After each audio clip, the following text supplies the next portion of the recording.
Yo! Are you a longtime comic fan? Is your pull list longer than your grocery list? Or are you someone interested in learning about how comic books are made? If any of that sounds like you, then you're my kind of people.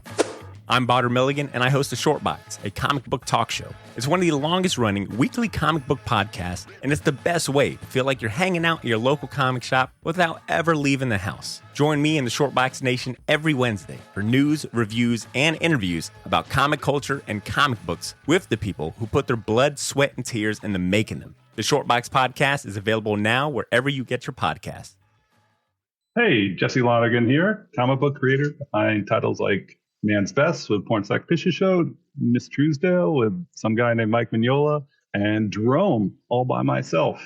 And you are listening to the Oblivion Bar podcast. Welcome to the Oblivion Bar podcast with your host, Chris Hacker and Aaron Knowles.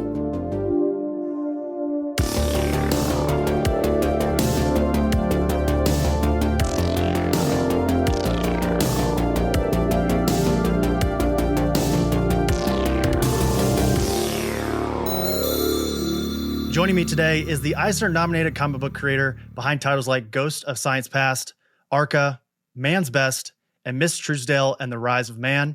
He is here today to discuss his 23rd Street launch title, Drome, an ambitious science fiction epic about civilization and the fragile balance between chaos and order. It is my pleasure to welcome Jesse Lonergan onto the Oblivion Bar podcast. Oh, thank you. It's good to be here. Jesse, what a pleasure. I'm so happy to have you here on the Oblivion Bar. You have been, it seems like you've been sort of hitting the circuit here recently with the press for Jerome. So I greatly appreciate you being here for that. Yeah, it feels, I've been doing a lot. I mean, it's a big book, like 5 years in the making. Yeah. So I feel like I have to everybody has to try and do what they can to promote and get the word out. But for me, also, podcasts are fun because, I'm a comic book artist. So I sit alone in a room a lot, and I have a 4-year-old daughter. So I talk to her a lot, and getting to talk to, like, adults, someone who knows who RoboCop is, yeah. Is nice too. Sure. That was actually gonna be my next question for you. Was I know some folks in the the creative world and comics specifically don't particularly love doing sort of the press stuff, and they just do it out of necessity to sort of get the word out. So it is sort of refreshing to hear you say that you actually enjoy getting out there and talking about your work with lowly folks like myself. Yeah, no, lowly folks. I don't think so. No, I generally enjoy like podcasts and verbal interviews. The email interviews, I feel like tap into a part of my brain that is just like uncomfortable, and I'm like when I'm talking, the words just come out, and I'm like, oh, there they go. Maybe it was stupid whatever I said, but it's over now. But like with an email, it's like, oh, I've got time to read it again and hate everything I said. But I start editing it, start changing the words around, like worrying about commas and stuff. Sure. So it's talking to a person is always fun. Always enjoy that. Well, it's been a long time coming. I think there's a mighty Lonergan army of folks that we have been shouting from the mountaintops about the untold genius, the unspoken man of the mountains, just like saying, hey, this guy is absolutely just top-notch, grade A. And we actually have a friend. I'm going to play a clip from a friend later on in this conversation, probably one of the generals of that army that you know quite well. But that's a little bit of a teaser for later. But to my original point is that it's been sort of a long time coming to get you here on the Oblivion Bar because, and I think folks on social media, Instagram specifically, know how big of fans Aaron and I are of your work. So it felt like, the perfect time to bring you on now is sort of, again, the Jerome hype, the drum beat, continuing to go. And before we get into Jerome though, let me just quickly ask you just got back from SPX, a couple weeks ago. We were talking to Jared Throne last week on the show, who was also there. And he basically said, and I'm assuming you're probably going to echo this, that it's basically like indie comics heaven. So I'm going to open this conversation with you the same way I opened it with him, which is you mentioned Jordan Crane on Instagram as someone that you really admire that was there. But can you think of a couple other creators that were there at SPX that you found? Yeah, like Nate Powell was there, and I got to chat with him a little bit. I got to table next to Tony McMillan, Who's that? Yeah. Like he and I are like good friends, so we don't get to see each other so that much. So it was nice to get to see him. Dan Mazer. I sort of like, it has like these two things of like, I get to meet people that I've known for a long time that I haven't seen in a long time, like Whit Taylor was there, Neil Brito. But like, it's also a little weird for me because I feel like I've sort of slipped somewhere in between mainstream and indie, and it's like sometimes I feel a little like, I don't know if I belong here. Like I don't think I should put my Dark Horse books out on the table or something. But it's also just like I can't keep up with stuff the way I used to. So like, it's just like that you get to walk around and see all this stuff, see stuff that you really can't see anywhere else. And yeah, it's kind of indie comics heaven. It's definitely like, I don't know if there's any other shows anymore that are sort of like it in that way. Mocha is sort of like it, but has more of like an illustrator edge to it. And then I feel like like Ape is gone. But yeah, it's just a great show. It's in Bethesda, which I think has this sort of benefit of like not being a terribly exciting place to be. So like everybody's there, like Ronald Wimberly is there. Keith Knight is just, they're just there. Like, they're around. Nick Bertozzi's just walking around. And as opposed to sort of like New York, where I'll be in, I guess, a couple weeks, yeah. You'll be there as well. Like New York, it's like, yeah, you get about 3 blocks away from the convention center, and you might not know there's a comic book convention. So it has that quality of sort of like very contained and stuff. So always a lot of fun. Well, let me ask you this, to sort of go back on what you just said a moment ago. I found it really interesting that you said you were sort of in that in between where you are working on some mainline stuff over at, Dark Horse. You've done some DC stuff here recently. Of course, Boom Studios with Man's Best, all the things, right? I guess I sort of still see you as this sort of indie darling as well. What does it feel like to sort of be there in that middle? Are you comfortable being there, or do you find yourself trending one way or the other? Yeah, I think it's where I am. Yeah.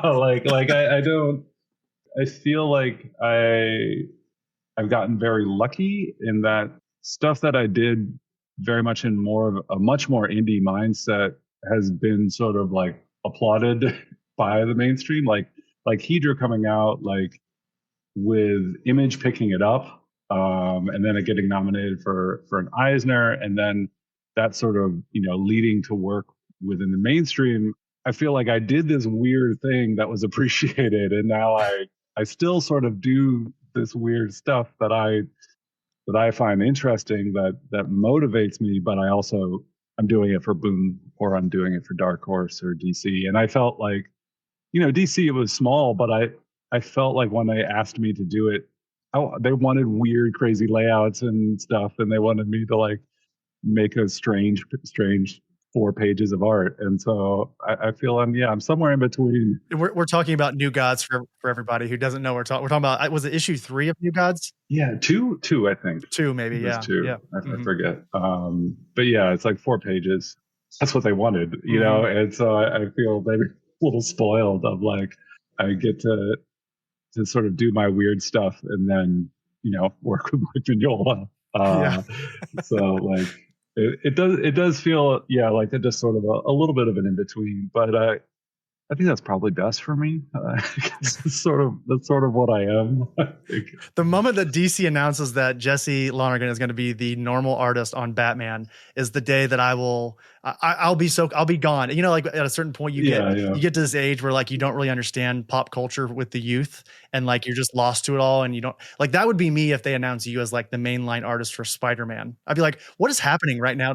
I would be shocked too. I would be like, what happened that yeah, I guess I feel like that's never going to happen. Right. You know what I mean? Like in terms of like, where am I? It's like, well, I'm never going to be the main artist on any flagship book. Like, but like maybe Dead Man's possible. Oh yeah. Yeah. like personally, it's like people are like, oh, Batman would be the one. I'm like, Uh, Batman's cool. I love yeah. Batman, but it's not like that would be the one. I'd prefer something like weirder, Mhm. like something where you could. I feel like there's more to sort of explore because there's a lot of Batman already. Yeah. I love it when I can like find a character that a Marvel or DC character that I think is interesting, but also you can still find all of it. Mhm. like Mhm. it's there's actually not that much Dead Man stuff, for example. Like it's like you can track it down and it's gonna be like a little section. Batman, it's like that's gonna be shelves and shelves and shelves Right. of books if you want to try and Grant Morrison it and read everything. And so I like it when you can find that sort of thing with the mainstream stuff, something that's where you can see everything. Mhm. Yeah, and it seems like, to speak on Dead Man really quickly, it seems like he's gone pretty much untouched since Neil Adams has put his hands on him.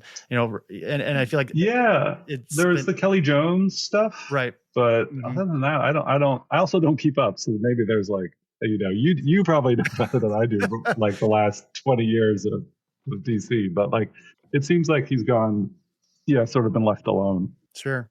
Well, and to speak on what you're saying there too, if from a fan's perspective, I would love to see you be able to just sort of let your hair down and just go crazy with the character. And I think there Yeah, maybe could be some constraints by doing like an extremely popular character, like say a Batman or someone, unless it was like right. Yeah. maybe a Black Label or something. But I want to go back really quickly. I want to go back to SPX because I want to know what sort of speaking of that being in the in between, and I'm sure a lot of folks were there maybe specifically to see you there. What was the reception for Drome? Maybe. I mean, if I was going, I would have been there to see Yeah. you and then maybe a couple other folks. But Drome, Drum sold out really quick. yeah, that's Like, that was gonna be my question. It was gonna be Drome, but also We Ride at Night. Both of those together. What was that like for you? yeah, drum sold out quick. Like I did not bring enough books. It was I think with Drum and sort of like Hedra, where it's like people kind of look at it and like they want it, or they don't like. But I don't think it's really like an in between. It's like you look at it and you're like definitely for me or definitely not for me. And so I think because of that, it feels like it does well. It doesn't have people pick it up and be like, oh, I thought this was something else. like it's like, no, you know what you're getting. Uh-huh. And it was, yeah, so like it felt like a good response. Like I had and people ask about like process and stuff and how I think about pages, which is always sort of like a cool thing to get to talk about with just kids, like to talk to like an 18-year-old kid about page layout. So yeah, that felt like it was received well. We Write at Night was pretty good as well. It's sort of, I didn't know what to expect because it is sort of a Batman thing, and I didn't think it would necessarily do that well. I think the style and the aesthetic sense that sort of drives We Write at Night is fits in with SPX. Yeah, it's interesting. Drome, like you said, very much sort of showcases what it is on its cover. And I think 23rd Street did an incredible job in terms of the design and the dust jacket. All of it is really well made. And I think even if you didn't know what Drome was to begin with, I think you could easily find what you're looking for on the cover here. And of course, your design work of the cover is also great. But to kind of noodle on We Write at Night, because I told you before the recording, and I want to sort of reiterate this to the listener, is that I sort of purposefully came in ignorant to We Ride at Night because, I would categorize myself as a Jesse Lonergan super fan, but I feel like I've heard very little about We Ride at Night outside of the fact that you've had these ash cans at some conventions and such. So it was meant to be like this sort of like quick bootleg, quick Batman bootleg that I was going to do like super fast. And then it took 3-4 months, just because up until like maybe like 2 months ago, I've always been working on a book in addition to my solo stuff. So like Ghost of Science, like with Drome, I did like Ghost of Science Past and Arca and the first Miss Truesdale series and Man's Best. All of those were done while I was working on Drome, like sort of in the background. And so We Write at Night was sort of another thing. And I kind of wanted Drome is this very, I think it's balanced, but like my obsessiveness with like the layout of a page and sort of the math of a page and the composition of the page is really like a controlling factor in how Drone was put together. And with We Write at Night, I wanted to kind of go the other direction where it's really much more focused on like the illustration, and also like Drome, I think, is very clean. Like you pick it up and it's clean and orderly in the composition. And I wanted as much like kind of dirty noise as possible with We Write at Night. And so like kind of trying to use as many tools as possible, trying to do everything on paper, so no digital at all. So it's like if I'm going to get a gray tone, I'm going to do that on the paper with stamps or rollers with stamped ink colored black and white gray colored pencils, green tones, just like as much different things in different ways. I collage in there. I use photographs of a toy, like, as many different things, and sort of trying to create this sort of like wall of noise visual experience with it, which was sort of, I think, very different from what I've been doing with Drone, which was this very like clean, very purposeful thing. I guess sort of also with Drone, there was like this big like seriousness, and it's like a brick, it's like this, like I wanted like something like, it's over 300 pages. I just ordered some books from New York. Like the boxes weigh like 30 pounds, but there's only like 12 books in it. Which you'll sell out of in like the first 10 minutes of New York Comic Con. I know. I'm just like, how do I, these are so big and heavy. How many of these boxes can I bring? But like, so I wanted like We Write at Night to be like, I wanted it to be cheap. I wanted it to be a photocopy. Like, if Kinko's still existed the way it used to exist, I would have gone into Kinko's at like midnight and tried to make it on their copiers. So totally this other direction. And then sort of a more chaotic, edging on nonsensical, but more surreal, abstract sort of narrative.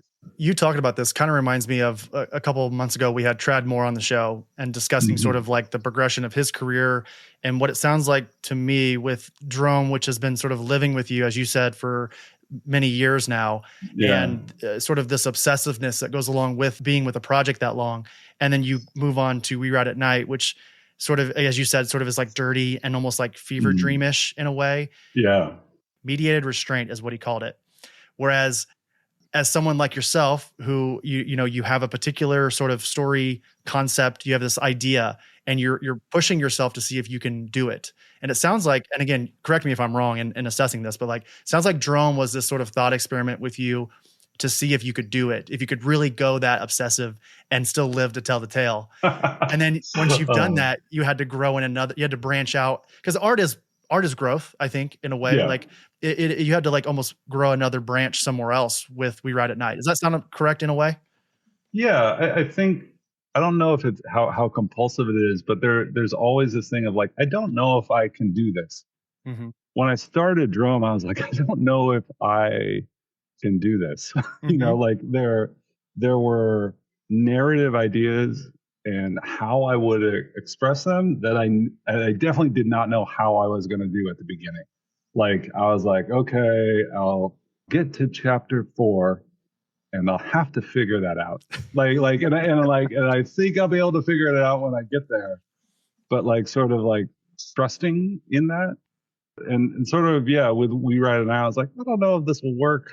I think it will, maybe it won't. Like that sort of challenge of will it work? I think for all my solo stuff is kind of like, I guess it's more interesting to me just to be in that place where it's like, it might not work. It's probably not the best in terms of a career. Like to be like, keeps it interesting.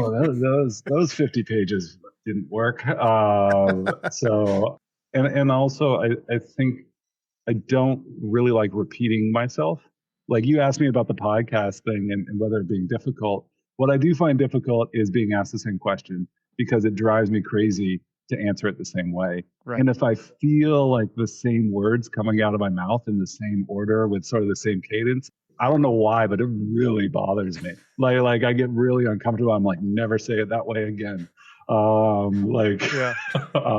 So I kind of always like adding to things. And I think like We Write at Night is sort of an extreme end for me that I probably won't go there, but it might be something that like I incorporate into more something else, something bigger, something longer. Yeah, you add those tools that you learned from creating that We Read at Night, and then you use them somewhere else. Yeah, exactly. And there's also things I learned like, oh, don't do that again. Like the lettering is all done but with stamps. So I had like 3 different letter alphabet sort of stamps, and one of them was like this sort of, it looked like the old library date stamp books, but it was all just letters, and it was 13 letters long. And so I could do like, a phrase with spaces that was 13 letters, but otherwise I would have to start over and like move everything around. But the one that for size wise I ended up using the most was this Staples brand address stamp that you're supposed to make, where basically you're supposed to just put the letters in once and then just stamp a bunch of times with it. But instead, I had these like little tweezers, and I would like stamp it, stick it to once, and then take them all out. It was so time consuming and like such a headache. It's like never again. Yeah. Like I like the way it looks at all, but such a pain to do. So yeah, like I don't know. Sometimes I think like other people have the ability to like read how to do something. Yeah.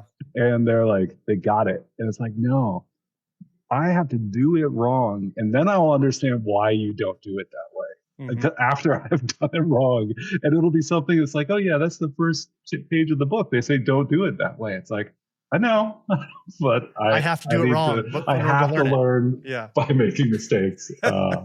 So I'm the same exact way. I will mistake how to open a door once in my life, then I will never make that mistake ever again. It's like, it's one of those things that like you said, I have to learn that lesson myself. And I'm a firm believer that we learn the most from our mistakes and things that we do incorrectly, because then we can build off that. Right. Yeah.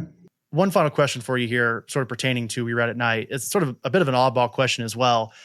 What do you think fever dreams mean? Because I've heard you talk about this book sort of emulating or sort of maybe in the same neighborhood as a fever dream. Fever dreams that you and I have had and listeners have had. Well, like, do you have this idea of like, why do we as humans have fever dreams? It's maybe a big question, but I'm curious. I think our world makes a lot less sense than we want it to. I think we go through our days and we accept certain things, but I feel like kind of right now, current climate, it's being like, yeah, chaos isn't that far away, is it? In art, I kind of like the chaos and like juxtaposition of ideas that maybe are unexpected or maybe seem like non sequiturs. I find that leads to sort of an interesting way of thinking, having these two things sort of next to each other that are maybe incongruous.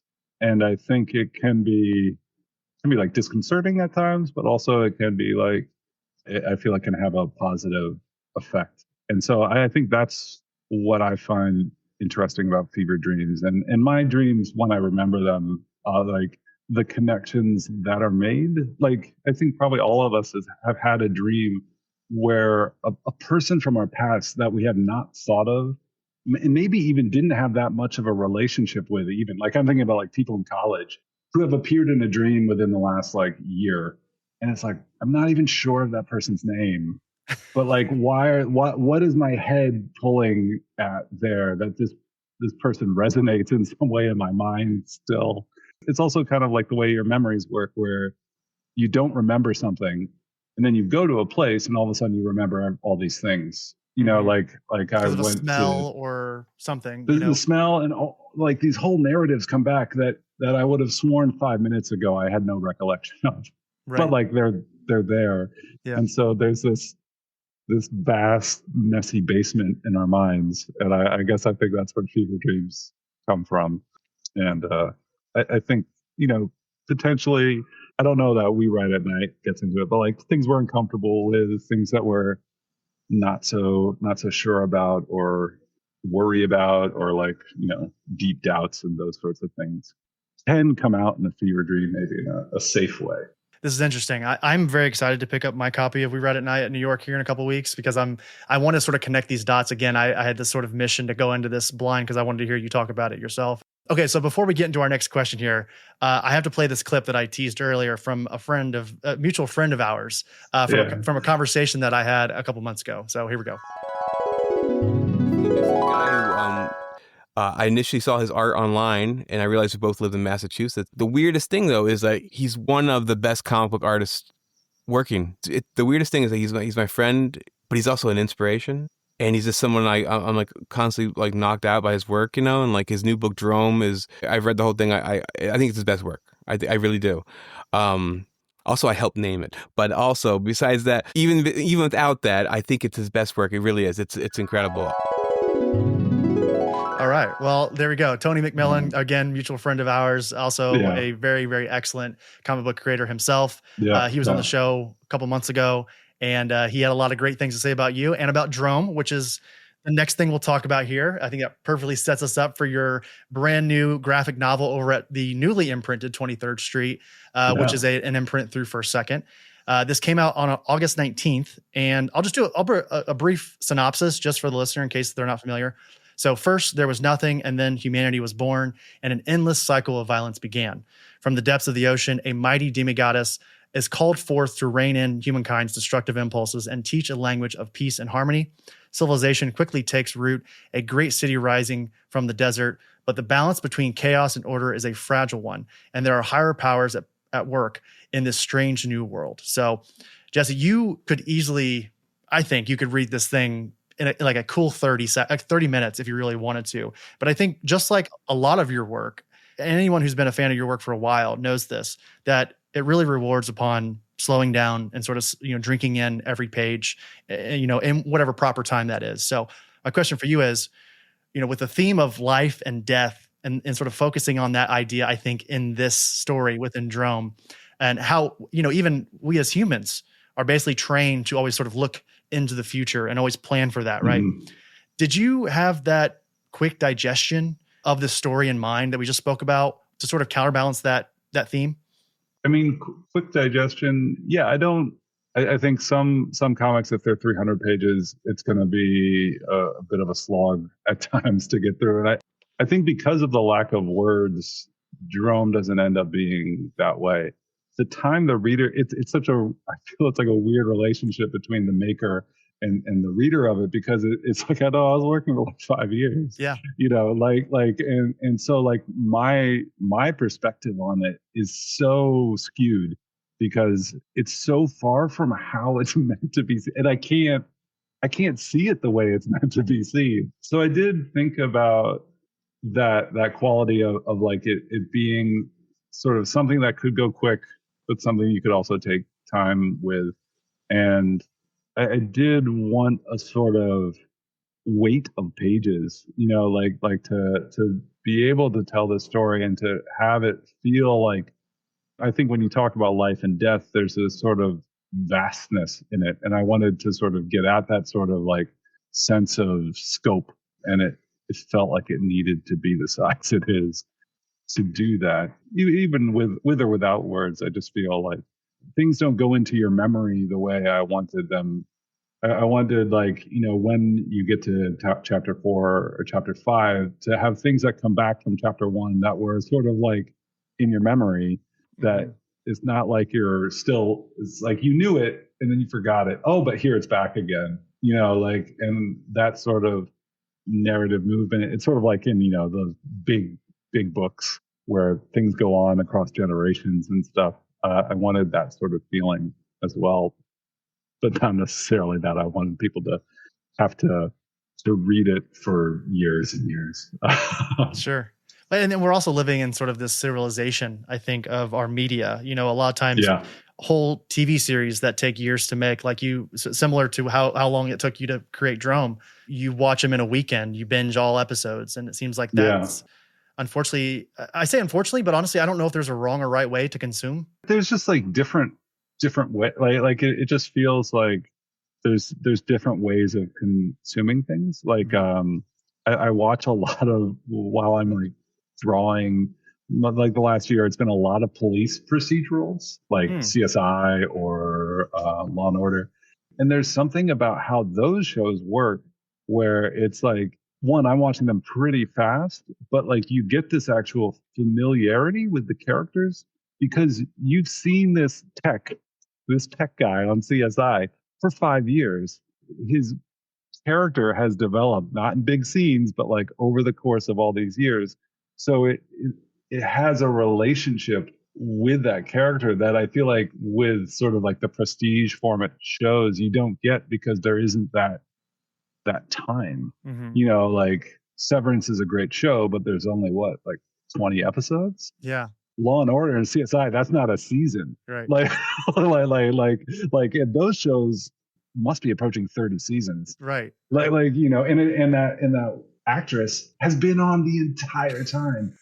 You have a relationship with, I forget her name right now, but that you have seen this person age 30 years. And you know, and that's one way of consuming something. And then there's, you know, like the really good movie that's like 2 hours long and done. And that's it. You know, I mean, now I feel they don't let movies be it. You know, like for a long time you could say Blade Runner, it was just this 2-hour movie and it was done. And it's like, no, there's just going to be more. Tron, it was a 2-hour movie, and no, they're going to make more of it, which I think is a different issue. But I feel there's a thing that you can achieve in a movie, but there's also something like Law and Order can achieve that a movie can't because there's so much of it. You get so much more time with these characters. So much more time, and like the way the characters grow, and potentially like the way an actor affects a character as it goes. You know, all those things. And so I just think it's just different. Yeah. You know, like I feel with Drome, I guess there's this sense of, in my head, of like, should I return to it? Should I continue with this? And to me, like the main characters of Drome are done. There's room within the world for other stuff, but those main characters, it's like I don't think I should touch them. I think that was a nice One Piece story that like should have sort of be left. Really quickly before we move on with Drome, were you talking about Mariska? Is that who you were talking about with Law and Order? Yeah. Did you see her documentary on HBO about her mom? Jane Mansfield, right? Yeah. Her mom. Yeah. I didn't see the documentary. I mean, I know who her mom is, and her end. Yes. When she must have been very young, I think. Mariska was in the car with her when her mom passed. With her. That's crazy. Yeah. And the documentary is incredible, by the way. I highly recommend it. It's sort of her learning about her mom, who she never knew because she was like 4 when that accident happened. So all she's heard of sort of the legends of her mother and her sort of stardom at the time. But anyway, back to Drome though, I'll say, you know, speaking on where you could take it possibly next, I think one of the strengths of this book, and there are many, is the way you build out the mythology. Speaking of the speed, again, I think we should stick on this idea of speed because, again, you could read this really quickly, but I don't think you should. I think the way you build characters is really quick, and I think it's done really well. Like we get hard looks at 4 or it's 5 characters if you include the 2 sort of folks in the sky. There's sort of 2 big gods and 3 demigods. Yeah, a couple side characters as well. And I think the way that you're able to get us to care about those characters pretty quickly and sort of not only just like care, but also see why they do what they do. And there's one character in particular that I'm thinking of, and I'm trying to, I know this book came out in August and we're talking at the end of September. So I kind of want to stay spoiler free, but on the same token, I think you're talking about chapter 3, probably. Yes. Yeah. It's one of those things where I feel like we could easily spoil this entire book, tell you exactly what happens, but you will not appreciate it and you will not be satisfied unless you actually hold the book in your hands and read it yourself. It's one of those books. And I think that's the true like mastery of it, Jesse, is that this book really rewards upon reading it in your hands, having the physical book in your hands, you know? I think like when you talk about like the speed aspect, I kind of think of it as like food. Just because you can eat something quickly, I don't think that's much of a comment on the food. But like I think that's more of a comment on like you as an eater. Like they drink a beer in 15 seconds. It's like, oh, that must be a really bad beer, a good beer. I don't know. Like there's no comment on the beer. It's just like, oh, the person. So I think one of the nice things with comics, way more so than any other medium, is that you can choose how much time to spend with it. You can look at the art as long as you want and get into the art. And, I can look at like, The Dark Knight, which I was just looking at recently. And like, I can just like look at this page with Batman on a horse and just like spend time looking at, this composition and Klaus Jansson's ink and how beautiful it is, and then move on. And I feel like books is not really the same. Like, I don't think you really stop in a, maybe some people do admire sentences, but I don't really. In movies, you have no real control over that time. I suppose you could pause it. And in music, it's the same sort of thing. But like, I think one of the things that I like with comics is how much control the reader has over it, and how much time you can choose to spend with something. And like, I remember like how I would read comics like in high school is like, I'd go to the comic book shop and I'd come home with my stack of 5 or 6 comics heads. Like, I'd read them once fast, then I'd go back, read them like slowly, really looking at the pictures, and then like maybe read them a third. Like, I think the sort of like linear, straight through form of reading of comics isn't the best way to read comics. I was trying to say earlier, Jesse. Like a back and forth between them is good, and maybe like going back a few pages sometimes. So yeah, I try to do that, and like trying to. There's one villain in the book, but we meet on like page 2. Yeah, very early. Yeah. But I felt like with the other characters, there may be conflicts and stuff, but it's not unjustified on either side, which is, I think, is kind of a very, I don't know, anyone who's been in a relationship and had an argument and can get perspective on it is like, well, you both have points. You're just, it's just that you're coming from different directions. And so trying to have that quality, I think, like Kurt Vonnegut said, he never had villains in his stories. Like everybody was just trying to do what they could do. And so I always like that idea. And so that's sort of one of the things with those 5 sort of main characters, is that none of them are like evil. I wouldn't say any of them are purely good either. I think that's the most interesting kind of character archetype, right? It's that good people do bad things, bad people do good things. It's this idea that like have you seen Life of Chuck yet? The movie that came out earlier this year? No. Tom Hiddleston. It's an adaptation of a Stephen King novella, and one of my favorite lines of the year from any movie was we contain multitude, or Magnus, we contain multitudes. I think it's now I'm messing up. It's basically like that we are layered individuals. Like we are not just a one note song. We have multiple things going on in us in once, and we are motivated by different things, and we desire different things, and we are afraid of different things, and all these things. And I think that, again, you illustrate that really well with everyone. And again, I'm speaking very specifically of who we were just talking about a moment ago. And again, I guess if someone was going to categorize someone as like a antagonist throughout the story, I think he would possibly be it. And I was just curious, and I hate this sort of idea of asking a creator to explain what they meant when they did something. So don't feel pressured to do that with this question. But I'm just curious what you were thinking about humanity when you created that character and sort of their role in this larger world, I guess. I think there are like very selfish, very spiteful people. Maybe people who have brothers. I'm an only child, but maybe people who have brothers and sisters when they were young, an older brother or an older sister maybe like took all of something so that you couldn't have it. Yeah. Like that might have happened. And I think there are some people who kind of live their life in that mindset of like, I am going to take it. Not necessarily that I want it, but I don't want someone else to have it. And I just think that is a part. And it probably exists in all of us to some degree, not a lot. Like it might depend on who that other person is. That like, oh, I know this other person wants this thing, and I'm angry with that other person, so I'm going to take that thing. But there are people I think who exist in that state a lot. Like, and it's unfortunate, but they're there. And I think that's probably what's driving that character. Yeah, I could definitely see that. And we see it in the first, again, that first page that we right away. Yeah. It's fight or flight, I feel like some people will greet anything new with negativity, it's different. I don't know what it is. I think because I sort of set everything in this mythological world, it's not small. Everything is big. And so this fear and anger, it's not going to be like refusing to eat sushi. That's our daily life. Like the people who are scared of new foods, but no, it's going to be death. It's going to be death and murder. And, because I think that's sort of what I like about mythology is it feels like it. I think most of us on a day-to-day basis, our lives are pretty mundane, and all of our conflicts are kind of micro conflicts.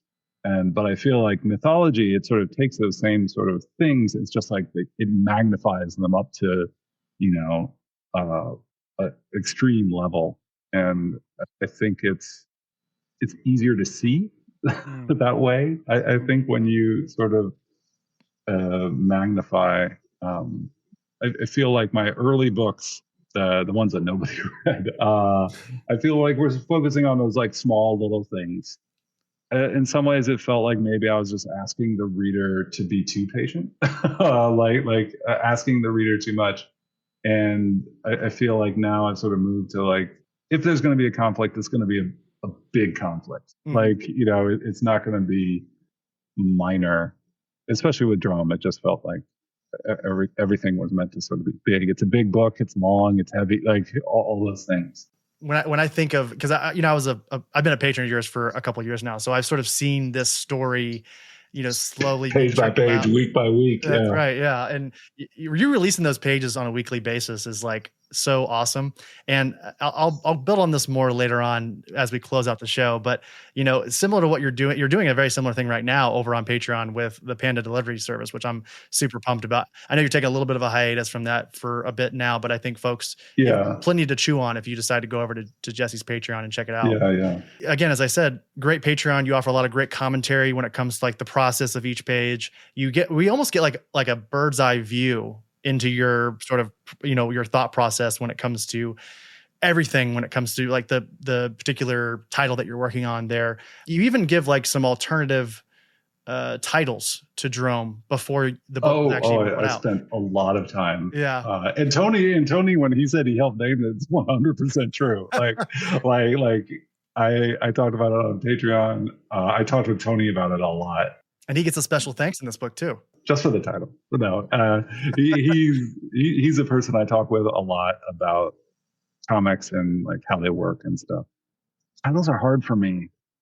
I think especially with something like Drome, where I sort of lean into, I don't know, the form and the structure. It's there's rules for the title. And if you go back digging through Patreon, you can find posts where I'm it has to be 5 letters long. Because the comic is 5 panels wide. And so it's I want 1 letter for those 5 panels. Why? It's because that's how I am.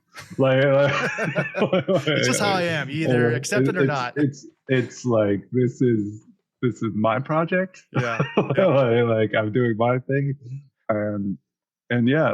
So titles, and even with 23rd Street, we had discussions of titles because initially they were worried about Drome as a title.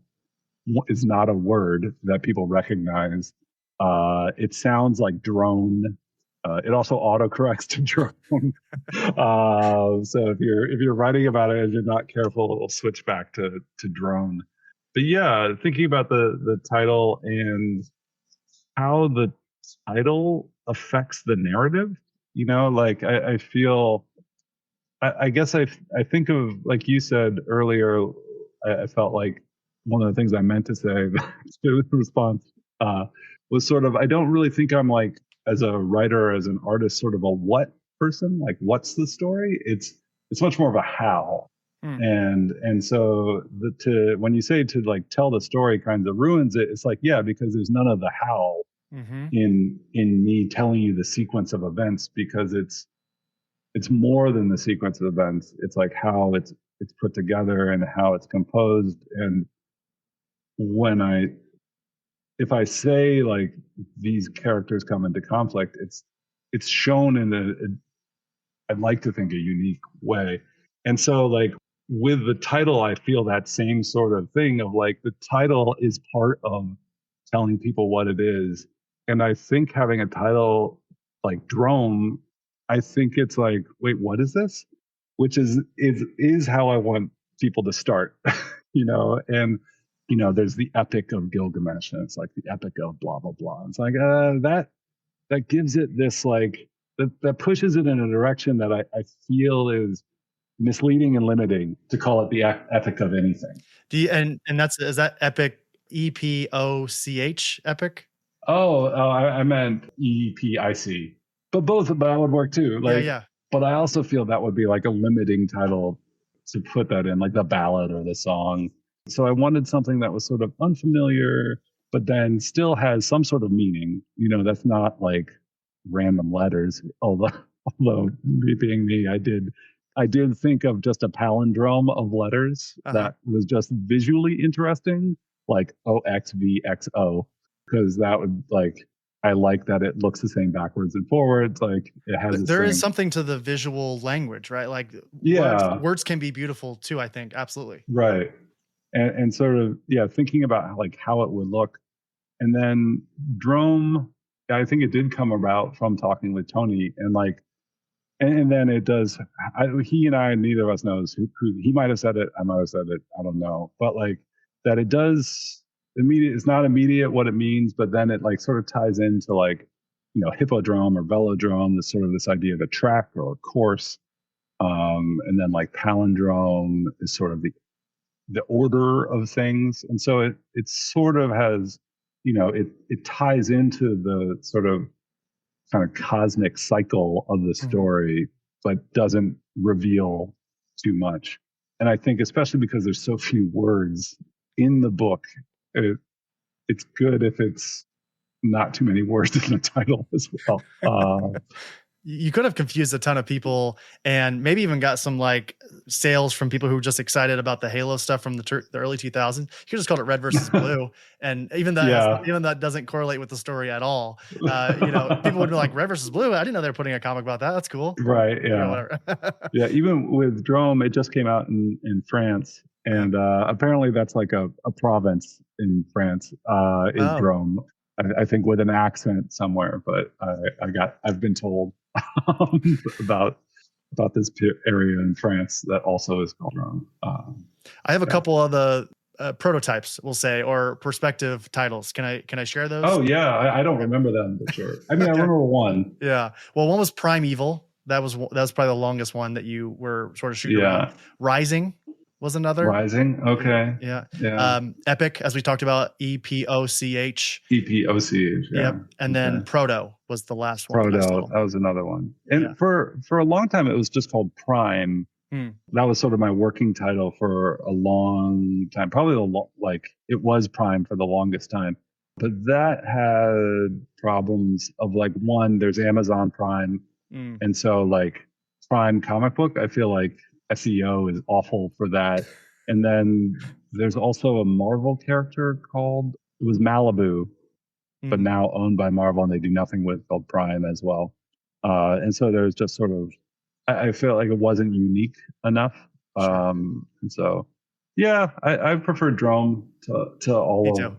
No, I think Drome is just conspicuous enough to where you sort of have to wonder what it's about. Like you can even look at the like I think you could even just look at the front of the cover. And you sort of see the grid, and you obviously see, sort of our two central. Would you say that these are our two central characters? Yeah. Maybe two driving force characters. It made the two driving forces. Yeah. I feel the guy with the horns. He does a lot. I call him black and white. Like they're kind of disinterested. Like they do things, but it's not like motivation wise. Not necessarily even motivated. Yeah, Like it's they're sort of this random force. But yeah, Blue is definitely the driving character. I guess Red maybe. Red could be. I always saw. I don't know. I guess, and again, my opinion in this matter maybe doesn't mean as much, but Red to me sort of felt like a bit of an extension to Blue, and sort of her, you know, and I say her sort of as a loose term, but like their journey, you know, like and what they're doing. But that's not any damnation to Red, because I think we get a lot of moments in this book with Red that I think maybe hit the hardest of any character possibly. Yeah, I think he gets a lot of time. It's funny. I think of him as sort of being this like wild character, but he's actually kind of one of the more peaceful characters in the book. Like he's actually like very much like a sort of source of calm. I feel like, despite the appearances and, you know, things he does. Yeah, definitely the purest, right? Like, yeah, even I though, think so. As you said, there's not really any good or bad characters in this book, but I think of all the characters, maybe the purest, possibly. There is one other character that we're not talking about at the moment that kind of is just sort of existing within this world and sort of has things happen to them in a certain way. Again, I think we're sort of treading on this land of potential spoilers. I want to make sure folks go into this nearly blind. Yeah. Jesse, you've been great. You've been so, you know, gracious with your time here today on the Oblivion Bar. So I have one final question for you here before I let you go. And it's sort of, again, noodling on this idea of finality, right? I mean, as we get to the end of this conversation, and, you know, folks who have read Drome probably have their own thoughts and theories on that and sort of pertaining to this story. But let me ask you, when you finished the final page of Drome alone in your studio, can you remember how you felt in that moment when you finished that final page? It was interesting. It was like this feeling of like, it's done, you know, like I did it. But there was also a lot of doubt as well, you know, because I was sort of, you know, I had been posting it on Patreon and stuff, but still like kind of alone with it. And I also still didn't know like how I was going to get published, or, you know, if I was going to be self-publishing it because no publisher would touch it or anything like that. Yeah, this feeling of, I think more recently, like, even though I've sort of been done like the main work on it for probably a year now, I've had this feeling of sort of like release, like slow sort of release of like kind of the struggle of producing it, and like there's the creative pursuits, but also just like, you know, with life of like, I had a child while I was working on this, and you know, and started in the middle of the pandemic and stuff, and also, you know, working on other books, like sort of the discipline that it required to get it done. Like it's like been this sort of thing. And I think when I first finished, and even before it came out, like not knowing how people would respond, you know, because, you know, I've worked hard on other books and they've come out and nothing. And so kind of this like feeling that I'd accomplished something, but not knowing whether other people would see it. I guess that's sort of like the risk of art, is like, I feel like I did something, but if no one else knows it, you know, if no one else sees it, if you don't get that acknowledgement, it's like, well, maybe you didn't do anything. Maybe you were just a weird guy who spent a lot of time drawing comic book pages, you know? So I feel like with it coming out, and as far as I've seen, I actually try not to read reviews, but like really positive response that people have been giving. And like, you know, I was at SPX, it was the first show with it, like all positive response. It feels just like really good. Like it feels like an accomplishment, which I'm not sure if I was at when I actually finished it. Well, I'll tell you from my vantage point, sitting over here in Oblivion Bar land, I can tell you that most of the folks that I respect and people that I admire and people who look at comics from and know more about comics than you, me, and everybody else, they've been saying that Drome has potential to be the best book of 2025. And I'm not saying that to put pressure on you or on Drome, but I think that adds a lot of validity to those 5 years. Yeah. Whether it is, you know, like that people are thinking in those terms is pretty humbling in one sense, but, you know, rewarding at the same time. Like it's nice to be talked that way. It's my northern soul is like, oh, cover up and like hide my face. Yeah. But it feels like people are seeing what I was trying to do and appreciating it, and so that's very rewarding. And I appreciate it a lot. And I also, I feel like people have been very positive. People have been talking about it and sharing it and stuff, and that's also very, I don't know, feels very nice. Mm-hmm. We're about to start talking about feelings, which is a struggle for me. I don't know if the listeners know this or not, but there aren't many creators that we've had here on the show that don't like compliments more than Jesse Lonergan. He is I'm assuming you like them, Jesse, but you don't accept them very well. I've been told, like, you're really bad at accepting compliments. And I get it. It's a few years of therapy and I'll probably be fine. But it's something I've tried to work on. I don't know if I'm going to get any better at it. I appreciate the humbleness, though. Honestly, it is something that when you are as unique and excellent at something as you are when it comes to making comic books, and the fact that you can still with a straight face go, stop it, that's not real. It's refreshing, I'll say. Yeah. I remember a person actually, like, I used to be an English teacher and a student, an ESL teacher, and a student at the end of the year at a class, saying like, you were a really good teacher. And I was like, and she was just like, just say thanks. like I could tell she was annoyed at me. She was like, just say thanks. And I was like, okay, thank you. Well, then I'm excited to eventually, when this thing starts getting some award hype, because I feel that I think it will. I'm excited to see your response to that, because it's going to be from my view, it'll be entertaining at the very least. Just try to see you stomach some compliments from people you admire. Yeah. I mean, we could talk after this is over. Yeah, well, I want some dirt on people who have reached out to you and said they enjoyed Drone. But Jesse, you have been, again, such a great guest today. What a pleasure it is to finally get you on the show. And again, as I've said, many times throughout this conversation, such a huge fan of yours. And very, very excited to see you again at New York Comic Con. Excited for you and Drome and all the success that you've been seeing here recently. And in this with, Miss Truesdale as well. And then, of course, everything else that you have coming up here in the near future. So before I let you go here, I just want to tell everyone, I'll have links to Drome and a bunch of other works from Jesse in the show notes, as well as I mentioned earlier, his excellent Patreon that he hosts over there. I would put it up against a lot of other excellent Patreon pages from other creators. So Jesse, before I let you go, I'm gonna hand it off to you one more time. Is there anything that I missed? Anything that you want to sort of broadcast to listeners, how they can follow you and your career, all the other things?